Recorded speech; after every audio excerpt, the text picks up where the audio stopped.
No vídeo passado eu falei sobre ritmo, como um texto que mantém a mesma temperatura o tempo todo, ele cansa o leitor antes do fim do livro. E hoje eu quero entrar em um dos maiores responsáveis por esse problema, que é o excesso de adjetivos. Então presta atenção nesse texto. A magnífica e imponente montanha se erguia majestosamente diante dos olhos maravilhados do jovem e intrépido explorador, que contemplava extasiado a grandiosa e inesquecível paisagem.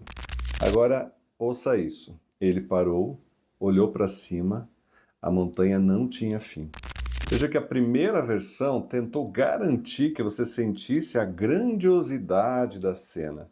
A segunda, ela confiou que você ia sentir isso sozinho. E sabe qual funciona melhor? A segunda, a que confia.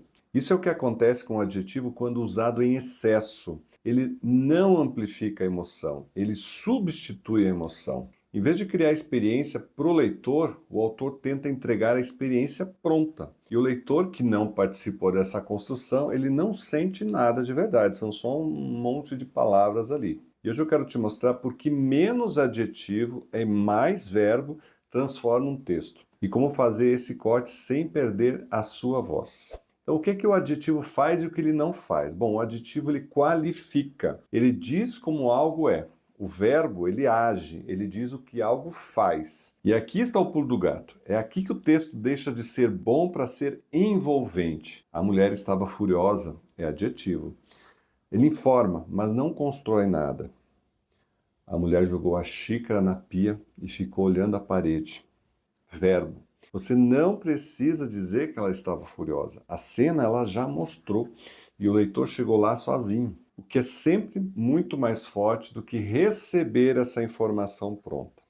E uma coisa importante, isso não significa que frases longas são erradas. Uma frase longa, bem construída, com um verbo forte no centro, ela pode sim ser poderosa. O problema não é o tamanho, o problema é o adjetivo que ocupa o espaço onde deveria estar a ação. O adjetivo conta, o verbo constrói. Isso não significa que adjetivo é errado, significa que ele tem um papel específico. E quando ultrapassa esse papel, ele começa a pesar o texto. O problema do adjetivo em excesso não é estético, ele é funcional. O texto ele fica mais lento, mais carregado, mais difícil de ler. E sem perceber, o leitor acaba pulando trechos, porque tem muita descrição, muito adjetivo. E são justamente esses os trechos que o autor mais se esforçou. Um caso que eu atendi, eu recebi um manuscrito de ficção com um grande potencial, mas cada cena ela chegava desenhada até o último detalhe, como se o autor precisasse garantir que o leitor enxergasse exatamente o que ele havia imaginado. Então, uma cena simples de dois personagens caminhando numa rua tinha 5 adjetivos numa única frase. A rua era estreita, antiga, silenciosa, melancólica e mal iluminada. Tudo ao mesmo tempo. Resultado, nenhuma dessas qualidades chegava de verdade para quem estava lendo, para o leitor. E quando você empilha 5 imagens numa frase, você não consegue ver nada com clareza. Quando eu devolvi essa leitura crítica, a orientação foi direta. Escolha o mais importante adjetivo para aquela cena, para tudo que está em jogo ali. E deixe o restante, trabalhar sozinho. A rua era estreita. E é isso. E de repente, essa rua ela existia de verdade. Que cortamos adjetivo e não a voz. Essa é a resistência que eu ouço de muitos escritores. Ah, mas se eu cortar, vai parecer que perdeu a minha voz, a maneira que eu me expresso. E eu entendo esse medo, mas ele parte de uma confusão. A voz não é a quantidade de adjetivos, a voz é uma escolha. O autor que usa 5 adjetivos numa frase, ele não tem mais voz do que o que usa um, mas ele tem mais ruído. E o ruído, ele esconde a voz, ele não revela. Quando você corta o excesso, o que sobra é o que é realmente seu. A escolha do verbo certo, o ritmo da frase, o detalhe que só você escolheria para aquela cena, isso sim é voz. E ela fica cada vez mais clara quando não está competindo com 10 adjetivos ao redor. Então, Sandro, como identificar o excesso no meu texto? Vamos lá, vou te dar algumas dicas muito boas aqui. A primeira, Procure frases com 2 ou mais adjetivos seguidos com o mesmo substantivo. Então, quase sempre um deles pode ir embora sem problema nenhum. E o que fica é realmente o mais forte. Segundo, procure os adjetivos que dizem o que a cena já mostra. Se a personagem está chorando, você não precisa dizer que ela estava triste. A cena já disse isso. O adjetivo ele é uma repetição. Terceiro, procure advérbios que são terminados em mente. Rapidamente, profundamente, absolutamente, completamente. A maioria deles está ali para causar um reforço de algo que o verbo já diz, que ele já fez. Então, corte o advérbio e escolha um verbo muito mais preciso. Você vai ver, o texto agradece. Quarto, procure os momentos em que você explicou uma emoção em vez de mostrar o comportamento. Ela estava nervosa, vira. Ela verificou o celular 3 vezes antes de entrar.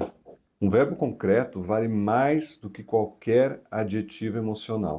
Então, como consertar sem medo? Primeiro passo, faça uma leitura só para os adjetivos, tá? Não corrija nada ainda, só marque eles. Quando você vê todos de uma vez, fica muito mais fácil identificar onde está o excesso e onde o adjetivo está ganhando o peso que ele merece realmente. Segundo passo, cada adjetivo marcado, pergunte. A cena já mostra isso?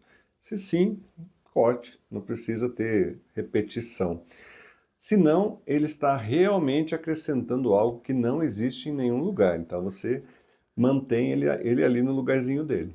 Terceiro, onde você cortou o adjetivo, veja se você precisa de um verbo no lugar. Às vezes, sim. Às vezes, a frase fica mais forte, vazia, né? O espaço também comunica. E guarda isso. Adjetivo em excesso não enriquece o texto, ele sobrecarrega esse texto. O leitor não precisa que você descreva tudo, ele precisa que você mostre o suficiente para ele imaginar o restante. O espaço que você deixa para a imaginação do leitor vale muito mais do que a descrição que você fez aí com todo carinho, com todo cuidado.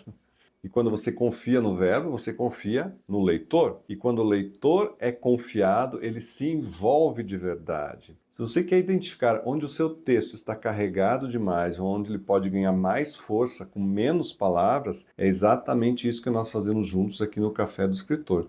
O acompanhamento de escrita, a mentoria existem para essa fase. E a leitura crítica plus entra quando o texto tem corpo e você precisa de um olhar editorial completo sobre o seu texto. O link do WhatsApp está aqui abaixo do vídeo.